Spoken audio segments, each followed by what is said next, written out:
day. Matt here, and this is day 11 of 30 days of intuitive eating, a journey of tuning into and listening to the body's natural wisdom, created by Megan McElroan with intention inspired.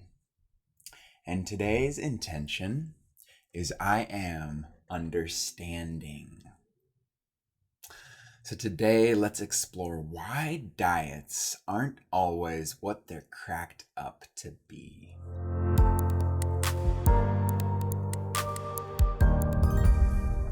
So first, let's just dive right in with our host, Megan, as she unpacks this intention for us today.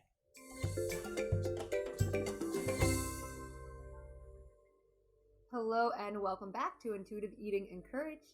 Our lesson today is to uncover why diets aren't working. And so by now, right, you're about a week into Intuitive Eating Encouraged. Hopefully you've been practicing intuitive eating throughout this entire week, listening more to your hunger and fullness, slowing down around meals, and experimenting with what eating for energy looks like for you individually, because everybody's body is different. And so if you've been doing that, I hope that right now you can kind of see a difference between intuitive eating and dieting. And that's what we're talking about today. So if you're anything like me, you've tried lots of diets, and that might be that you cut out food groups. That might mean that you did extremes like I did. Like I tried this thing called the bean diet where you replace all carbohydrates with beans. I've done the cabbage soup diet where you just make a huge pot of cabbage soup and it literally sits on your stove and you just keep heating it up and you keep eating it all week long, because I guess if you eat cabbage soup for a week, you'll lose weight. Which makes sense because all you're eating is cabbage soup, which has like no calories in it. So yeah, you'll lose weight. You'll also feel deprived and probably hangry and not enjoy what you're eating. And then eventually, once you stop eating cabbage soup, go eat all your favorite foods, fried foods, sugars, and feel kind of crappy because you went a week with just eating cabbage soup, right? And that's just my own personal story around all these diets I tried. I mean, I probably tried over, 15 to 25 diets over the last 6 years, because I was so focused on that weight loss. And instead of listening to my body, which can naturally help me lose weight, which is what we're doing in Intuitive Eating Encouraged, I was constantly trying to figure out how to get that instant gratification weight loss. And so that's why diets aren't working. And scientifically speaking, there's a lot of studies out there that show that something like 75 to 90% of people who do extreme dieting where they cut out food groups or calorie count and like skip meals, more often than not, 75 to 90% of those people gain weight back. And sometimes they gain more weight than when they started the diet, simply because of things like feeling deprived, feeling like they can't possibly do this for a sustainable period of time, and then giving up and going to eat all the foods they cut out of their life and felt like they were off limits. And so it's like these extremes, right? Either you're eating really healthy and working out and doing all these healthy things, or you're like, screw this, I can't sustainably do this. What's the point? I keep having to like not eat the foods I love, and I want to eat the foods I love. And so you're either on these extremes, and there is this happy place right in the middle. And that's what we're trying to get to with intuitive eating, where we let go of all those dieting rules and we begin to embrace the natural signals the body is telling us. And so it's really good to notice these extremes and begin to slow down. And if you start to fall into one of those extremes, try to gently and kindly and compassionately toward yourself remind yourself that it is an extreme and it's not sustainable.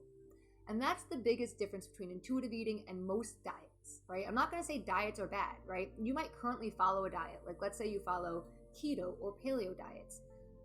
It's not to say there's something wrong with this diet, right? It's not to say it won't get you weight loss, right? But these diets are asking you to cut down or cut out foods you might really like. And long term, 5, 6, 7 years, 10 years down the line, if you can't see yourself continuing to eat keto, then it's important to learn intuitive eating, because keto might help you get that weight loss, right? So can intuitive eating. Whichever diet you choose, that's your choice. But in the long term, once you lose that weight, what happens? Usually, there is no like, hey, you've lost the weight, great, now do this, right?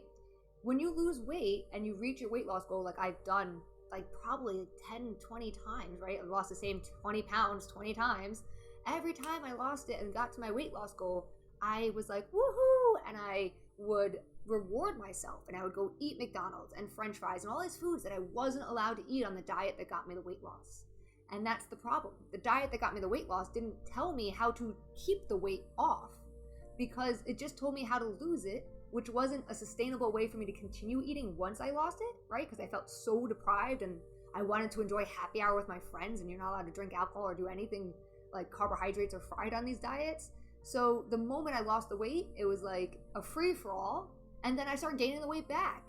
And in that moment, you're like, you see yourself gaining that weight back and you think, ugh, I do not want to go back to keto or paleo or whatever diet and cut out foods I love again. It doesn't feel worth it that second time around usually. And then you fight yourself because you know it's not sustainable. You're like, well, I did it once and I lost the weight. So yeah, it works. But now I'm gaining the weight back. So does it really work? And that's where intuitive eating comes in. So I personally lost weight intuitive eating, and I continue to keep that weight off with intuitive eating. But I've also worked with people who lost their weight through a diet that was extreme, and then instead of just going from the extreme of dieting to the extreme of like going back to eating junk food, they incorporated and learned intuitive eating. So you have lots of options. It's not like you can't do the diet you're doing, but I would recommend incorporating intuitive eating into whatever diet you like, right? So if you love keto or paleo, there's nothing wrong with that. And a lot of these focus on like macronutrients and everything being perfect with numbers. And I would just encourage you to listen to your body over those numbers, right? So it's okay if you go over or under a little bit. You don't have to beat yourself up or feel guilty. You're human. You are not perfect. You're not a robot, right? And so you're going to mess up, make mistakes. You're going to forget to listen to your body. You're going to, forget to be prepared with food, and you're going to leave your house. You're going to get hungry. Things happen. And so it's really about adapting and learning to listen to the body above all else. So that way, no matter what diet you might choose to do or what diet maybe you have to do, because, there are medical issues out there, medical illnesses that make it so you need to do certain diets, right? Like if you have celiac disease, you can't eat gluten, and that can feel really depriving. And it doesn't have to be so depriving, and that's all kind of thought-based, There's plenty of options out there now for people who can't eat gluten, and you don't have to be deprived. It's not like you can't have spreads. They make gluten-free breads, right? And so it's really about that mindset as well.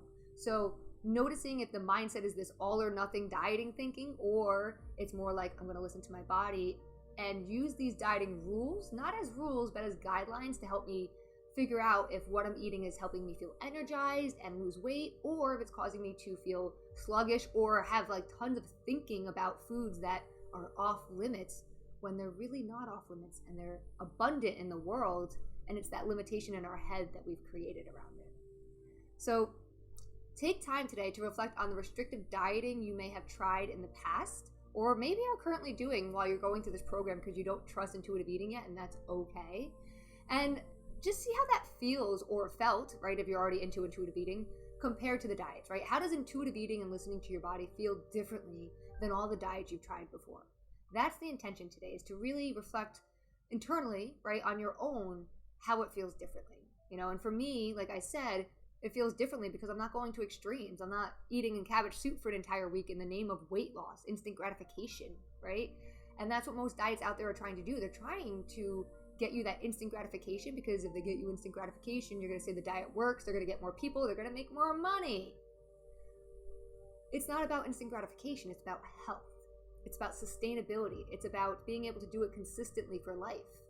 And that simply comes down to listening to your body more, hunger and fullness, right? And then eating adequately, eating energizing foods, and learning what your body really needs. All right, that is the end of today's lesson on why diets usually don't work, at least sustainably long-term, to keep the weight off. You can definitely lose weight on a diet, but the question is, are you keeping it off?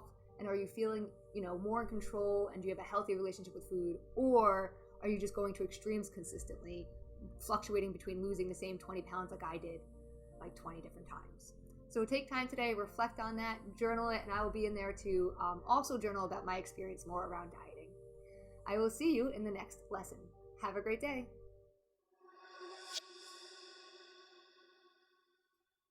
Nice. That was beautiful. Thank you, Meg. Definitely very revealing into my own experience as well with dieting, because I love to experiment, and especially when it comes to food.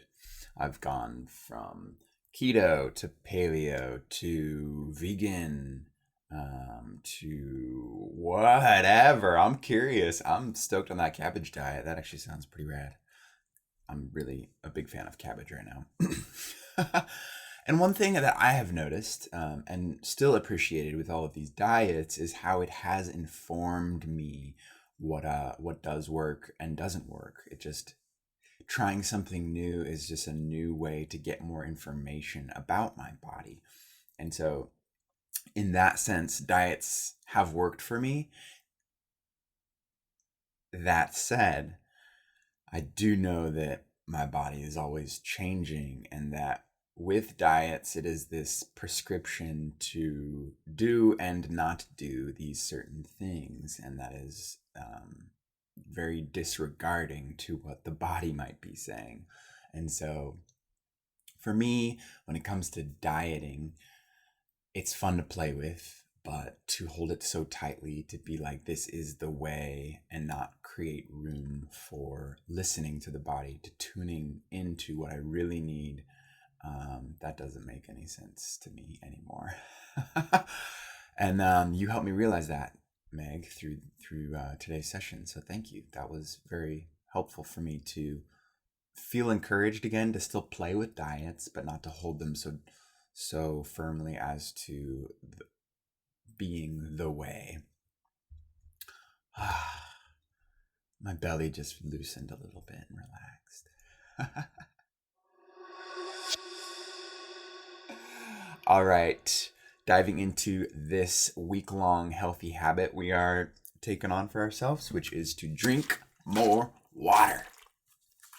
Today we're shooting for 35 ounces of water, which would be this full Nalgene of water. It's just a good grip of water and very manageable if you're taking a sip every hour or so. Nice. Drink more water.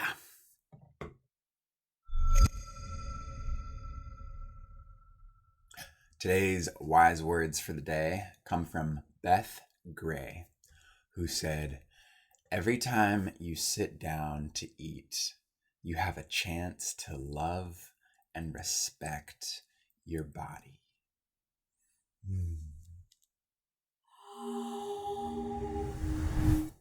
Diving into our journal prompt for the day. If you have your journal handy, go ahead and whip it on out and ask yourself, have you tried any restrictive dieting? And reflecting on that, and reflecting on this intuitive eating journey, if you've been with us for a while, or if it's just your first day and there's things that are already kind of like sparking inside of you, what differences have you noticed between intuitive eating and restrictive dieting? Go ahead and hit pause and give yourself a moment to journal on this.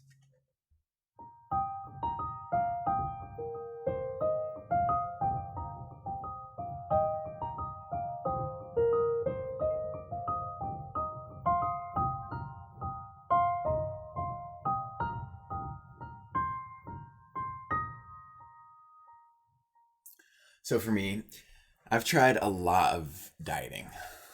I've gone from veganism to the carnivore diet and lots of things in between, and mostly just for the sake of curiosity.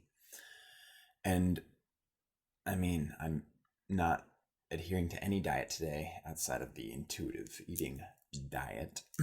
And so what that shows me is none of them prove to be the one for me. And so I'm seeing, while each diet has informed me a bit more into the things that work and don't work for me, I trust all of this diet experimentation has informed my intuitive decisions today. So I'm very grateful to view diets as just that, as a way to play with food in a way that might inform my body to know more of what it wants and what it doesn't want right now. Not as a specific formula to follow, because that does not allow for natural change to occur and will inevitably negate what the body might be saying.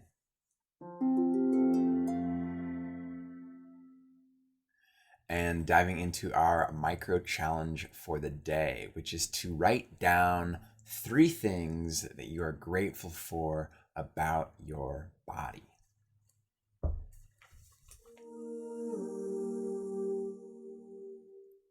Whoa. This one gave me goosebumps, just kind of like tuning in and make it's gratitude. Wow. Okay, so 3 things that I just kind of landed on were it's always trying to heal itself, right? It's always trying to find homeostasis if I let it. It is far more intricate and wise than I will ever know. Sure, my brain has an intelligence to it, but my body, there is so much complex knowledge and wisdom and information just swirling around that I just trust. And lastly, it is the medium through which I experience all things. This body, this flesh puppet, that's kind of a crude way to put it, but this is my channel to experience the beauty of the world. And so the more it is online and feeling good, the more my perception of all things are gonna be feeling good. Wow. Body hug. Yeah, nice. And that wraps up today's intentional session on understanding. Thank you, Megan, for taking us through this journey. If you would like to connect with Megan and other people who are going through the intuitive eating journey, there is a link in the description. You can come join us on our private activity feed where we are sharing all the ups and downs of this wondrous journey. And we would be delighted to have you over there. It's quite a fun thing. Tomorrow, our intention is I am loving. So, yeah. I look forward to seeing you then. Until then, I trust that you will trust your body, and I hope that you tune into it a little bit more and feel the gratitude for it. Drink the water, and I will see you tomorrow.